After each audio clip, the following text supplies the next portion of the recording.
2026-এ তৃণমূল কংগ্রেসের পতন নিশ্চিত। ব্যারাকপুরে দলীয় কর্মসূচিতে বললেন বিজেপি নেতা মিঠুন চক্রবর্তী। বছর খুললে সামনে বিধানসভা নির্বাচন, আর তার আগে দলীয় কর্মীদের সঙ্গে আলোচনা করলেন বিজেপি নেতা তথা অভিনেতা মিঠুন চক্রবর্তী।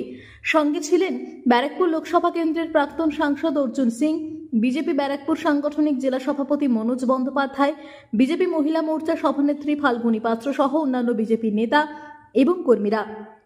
সাংবাদিকদের মুখোমুখি হয়ে বিজেপি নেতা তথা অভিনেতা মিঠুন চক্রবর্তী বলেন, সাংগঠনিক বিষয়ে আলোচনা সংবাদ মাধ্যমের সামনে বলতে চাই না, তবে এটা বলতে পারি 2026-এ তৃণমূল কংগ্রেসের পতন নিশ্চিত। মার খেয়ে আসবেন না, মার দিয়ে আসবেন। দলীয় কর্মীদের এভাবেই চাঙ্গা করলেন মিঠুন চক্রবর্তী।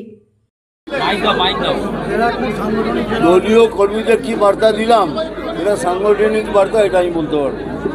বলছি, অপরাজিতা বিল নিয়ে ফেরত পাঠিয়ে দিয়েছেন রাজ্যপাল রাজ্যকে।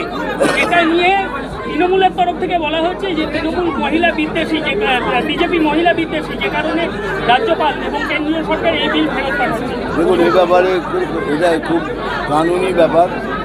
এ ব্যাপারে আমি একটু অবজ্ঞ, আমি ঠিক জানি না, সেই জন্য আমি এটা করতে পারি। আপনাকে নিয়ে বহু তৃণমূল নেতা মৃত্যু ব্যঙ্গ করছেন, আপনার পোশাক নিয়ে, এবং আপনাকে নিয়ে কল্যাণ বন্দ্যোপাধ্যায় জোকার বলেছেন।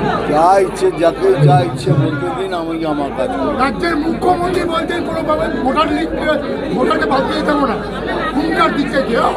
দিচ্ছেন তো না, আমরা আমাদের কাজ করবো, দেখি কেমনভাবে করেন। উনি ওনার কাজ করবেন তো, দেখতে দেবেন না, আমরা আমার কাজ করবো, বাদ দেওয়াবো। আগে বলুন। সাংগঠনিক যারা কর্মী আছে দলে, তাদেরকে কি মেসেজ দেবেন? যারা দলের কর্মী আছে তাদের বলেছি, এবার একসাথে লড়ো। যাদের মধ্যে কোনো বিভেদ আছে বা দেয়া আছে, তারা অ্যাটলিস্ট ইলেকশন অবধি তারা নিজেদের দোস্তি করে নিন, বন্ধুত্ব করে নিন, লড়াইয়ের মধ্যে লিখতে হবে। হুমায়ুন কবিরের নতুন দল নিয়ে কি বলবেন?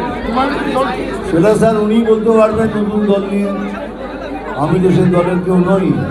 অনেকেই আপনাকে পরিযায়ী বাসী বলছেন যে যখন ভোট আছে তখন আপনি আসেন এবং ভোট যখন চলে যায় তখন আপনি চলে যান। আচ্ছা, আমি চলে যাই তো, তা ওনাদের এত কষ্ট হচ্ছে কেন? ওনাকে আনন্দ পাওয়া উচিত। যে আমি এলে খারাপ হয়, তো আনন্দ, ওদের এত কষ্ট কেন? দিলীপ ঘোষ নিয়ে কি বলবেন? উনি আমাদের সিনিয়র লিডার, আমার কিছু মন্তব্য করার জন্য। 26-এর আগে বিভিন্ন বিধানসভা আপনি যাচ্ছেন, কেমন সাড়া দিচ্ছেন? এখন আমি 12টা কমপ্লিট করছি, পরে করবো, সব একসাথে করবো। এইখানে কি ফিল পেলেন? এইখানে তো পেলেন, এখানে সব জাগ্রত, very very excited, very very strong. তারপরে তো রয়েছে মনোজদা রয়েছে, অর্জুনজি রয়েছে, বাকি সব লিডাররা রয়েছে এখানে। যা পেলাম তাতে মনে হয়, এবার দেখুন সত্যি কথা বলবো কি, সনাতনীরা জেগে উঠেছে। এক ছাতা নিচে সনাতনীরা সব এসে গেছে, আরও আসবে। এইবারে তৃণমূলের বিসর্জন নিশ্চিত। ব্যারাকপুর মঙ্গল পাণ্ডের মাটি, যেখান থেকে স্বাধীনতার সংগ্রাম শুরু হয়েছিল, কি বার্তা দেবেন বিজেপি কর্মীদের? বিজেপি কর্মীদের বলেছি তো, যে মার খেয়ে ফিরে আসবে না। যেরকমভাবে ওরা ব্যবহার করবে, ঠিক সেইভাবে তাদের ব্যবহার করবে। 21 জুলাই মঞ্চ থেকে অভিষেক ব্যানার্জি বলেন, ভারতীয় জনতা পার্টি জয় শ্রীরাম বদল করে মা দুর্গা বলতে হবে। দেখুন, এইসব বলার মধ্যে কিছু কিছু ব্যাপার নেই। This are all only talks.